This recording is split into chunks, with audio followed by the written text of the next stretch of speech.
Right, okay, here is the Norton motorcycle engine.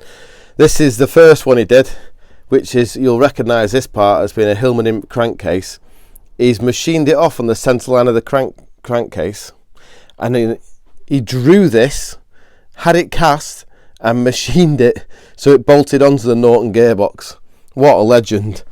It's absolutely stunning. It's just a basic 875 imp, I think it's plus 1 mil or something, but yeah, absolutely lovely casting. I mean, this is superb. I suppose in one area it would have been easier to get this sort of stuff made because there was more foundries, etc. And then this is the head, and it's like it's using a CVH flat tooth belt pattern to drive this idler. There's a gear and an idler, and I think he said the oil pump's in the front as well. And I was like, wow, you've grafted all this onto a Hillman Imp cylinder head. And he said, yeah. He said, I had to do that because the engine runs backwards in the motorbike, otherwise the gearbox is all wrong. So to run the engine backwards, I had to run the camshaft backwards. I was like, you've lost me already. This guy's blowing my mind. So yeah, that's absolutely stunning. Real impressive engineering. And then here, I particularly like this. It's like cute. I recognise that as being a CVH water pump bolt pattern, which is something he devised to run the water pump on the front there. And obviously, same again, he's got the bottom end cast, split it at the centre line, cast it, and then bolted that on. That bolts onto the Norton gearbox and hangs in the frame. And then he's used a Hillman Imp crankshaft. And what he's done is, would have been the other half of the crankshaft, obviously. He's machined it off and put a peg drive on it with a little Woodruff key there.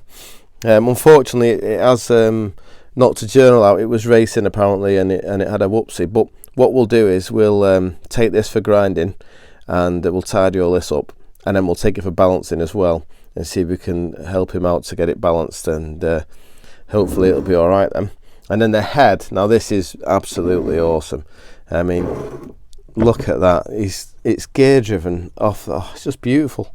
I'm not sure why it's gear driven both ends. What's the point of that? Maybe it was driven up. No, it will have been driven up this end, won't it, off the belt? Maybe it was this one he told me ran the oil pump or something. It's just amazing. He must have thought about this so much. He's obviously a very, very clever chap, but it's just beautifully made. And he's keen. He's at sort of retirement-ish stage now, and he's keen to get all this back together. So I'm going to help him out as much as I can in getting the grinding done, etc. And we'll clean it all, and then we'll let him put it all back together. But just have a look at some of this here. This is the folder. He said it was okay to make a video on it. I did ask his permission, but look at that. I think he said it took him 3 weeks. I don't think he slept much, but what an absolutely awesome bit of kit. So that was the 2-cylinder one. That's a 2-cylinder one in the bike. That's obviously the 4-cylinder one with the cam belt drive up the front, and I can recognise the CVH water pump there. And then look at that, even with an old E30 Beamer in the background. Stunning. Look at the belt covers he made for it, and the air-cooled sump. Brilliant. So that's some more pictures of it there. Look, it looks like it's meant to be, doesn't it? Another one there. And the cooler in front of it. I bet some people on here might recognise some of these faces. Brilliant. Absolutely brilliant. It's a shame about the reflections. Hopefully you can see all this okay. Motorcycling News, July the 7th, 1982. Wow. Oh, I'll just try and move away from this this light. That's better, isn't it? Another picture there. Some more. Imp Power. Yeah, this is absolutely mega. This is some of his achievements that he did with it. Some stuff on the Imp there. There's the block, obviously. Inside the block. That's the bit that he had cast.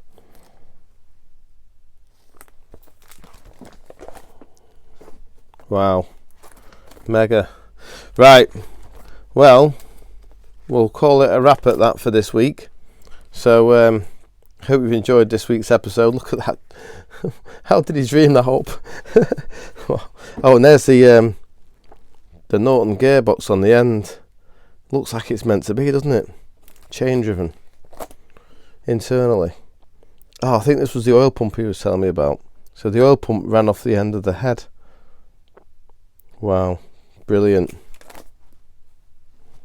Some more pictures there. I hope other people find this fascinating, not just me. Don't know if that's the actual bike. That might be the 2-cylinder one that went racing. Wow. I love pictures from the 80s. Just something about them that's very special.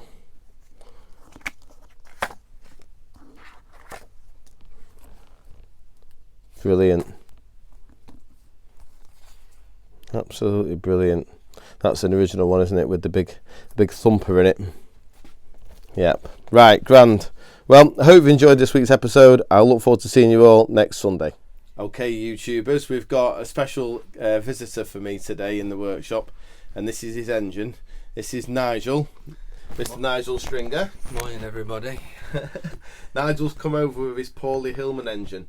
It's well, I'll let you give us some history, Nigel. But before I say anything else, you're used to the camera, aren't you? Because you've been on the cars in. Is it on YouTube? The Car's the Star. Yes, Yeah. It is on YouTube, and it was probably done about 25 years ago now. Really? And I drove the to 63, and Yeah, it's a lovely. lot of people know the number 669 KOF. Yeah, I remember the car. Lovely. But what I found out about that Car's the Star, it was the script's already written out, and certain parts of it you can see how the conversation's going. Right. And there's not a lot you can Yeah. really do to change the script. But overall it wasn't bad, but obviously there was a bit of negativity on it about the image, they love doing which that. I don't like. No, I don't either. And I boycotted Top Gear my entire lifetime. Yeah. Do you remember that fat bloke, Tony Mason? Oh God. Do you remember what he did to the Hillman where he was sat in the shocking. truck? Yeah. What? He really does.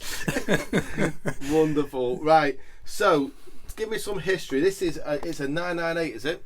It is 998. I've had it in stock for 30 years, and I decided to do something with it, and Right. I had some machining work done on it, and I thought, well, I'm going to assemble it myself. So Yeah. I paid for various parts, but I've just got a few issues with it. There's a little bit of smoke on the overrun sometimes, Okay. and it does lose some water as well. Right. And I think the Webbers have gone off as well. Yeah. Well, So- if the engine's not fit, the cars don't have a chance. Yeah. So we'll start pulling it apart, and we'll see what we Yeah. see, and we'll stop at various points, Yeah. and discuss what we've seen. But it looks like a lovely job. Yeah, it's The got head looks nice, and Yeah, R21 cam, big valve head. It's balanced. It's usual Wills rings. It's excellent. Excellent. And it's got a lovely polished cam cover. Look at that. oh yes, everybody needs a polished cam. Oh, it's a work of art. That I'll get you when I get me Shrigley ones engraved. I'll get you one to polish Yeah, with the Shrigley on I it. could do with that. It's going to happen this year, I promise. Yeah, no, I'll definitely fit it. Brilliant. Okay, just on with taking Nigel's engine apart, and well, it looks pretty good, doesn't it, Nigel? To be fair, Yes, it does. I can't see any major issues. The wheel rings look to be squashed quite uniformly. There is some oil in there, so we'll have a look at the guides and decide if they're worn or not. Also, we'll have a look at the piston rings. I can't really see a hone. How many miles do you think this has done?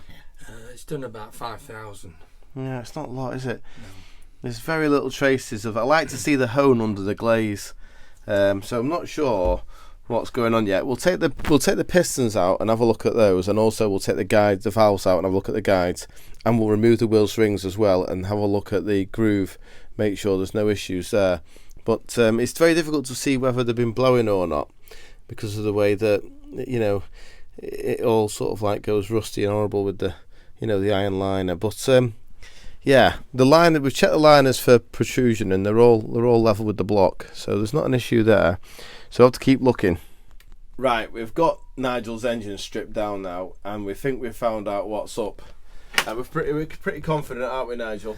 We are now, yes. Yeah, I think what Nigel's been a victim of here. Fantastic build, by the way, Nigel. Oh, thank you. Just a victim of bad parts from the start. Yeah. We've just put. The pistons are lovely. In fact, the whole engine is lovely. The crankshaft was a brand new crank. You're telling me? Yes, it was. Made in Sheffield by Ambrose Shardlows. That's why you get the name of Ambrosia. Cast on the side. Cast on the side. See if we can show that, because I've noticed that on a few cranks. Oh yeah, Ambrosia there. Yeah. Let's see if we can zoom in on that. So that was Ambrosia Shardlow. No, Ambrose. They used to call the company Ambrose Shardlow when I first started work, and that's where the Ambrosia comes from. And then they got taken over or bought out by GKN. Yeah, because we're just saying the later 930 engines have got GKN stamped on the crankshaft. That'll be right, yeah. Wow, there you go. You learn something every day. So, what we're going to do is make a plan for Nigel on how to sort this out. And I'm basically saying to him, you know, we're going to have a look at different costs together, but basically pull the liners out, re-glue them in, and then we'll bore it to 73mm from 72.5. That'll make it a 1012cc, and then we can make sure the bore is perfectly round and fresh. I didn't want to just put pistons in on this bore because it's on a few miles, and it could be all shapes from it. I've not even put a bore mic down it, but I assume it'll be all shapes. So another thing I just noticed, Nigel, is it's an original GT block, isn't it? Look. GT? Yeah, it says GT on the back. What's that stand for? On all the Imp Sport blocks. Was it out of an Imp Sport, this? Yeah, it is. Imp Sport, original number to the car, is it? Not to this car, no. Right. Yeah, it's an Imp Sport block. Yeah. Brilliant. Right, so what we've found is these are the pistons, and they look in great condition, but it's got what I call a Deeves oil control ring on it, and we've come to put it in the bore, and the gap is enormous on it, so we're not quite sure whether it's worn that way or whether it was originally that way, but it doesn't really matter because we're going to put it on a set of the modern pistons with the metric ring pack, which will definitely sort his oil consumption out. The head, which is down here, is going to have a bit of a skim and some wheel string grooves remachined on it. Not that there's a lot wrong with it, it's all pretty good, and the guides are good on it. There's no issue there, so it's just purely an oil consumption from the bottom end. And we're going to put some bearings in it as well, aren't we? We are, yes. Yeah.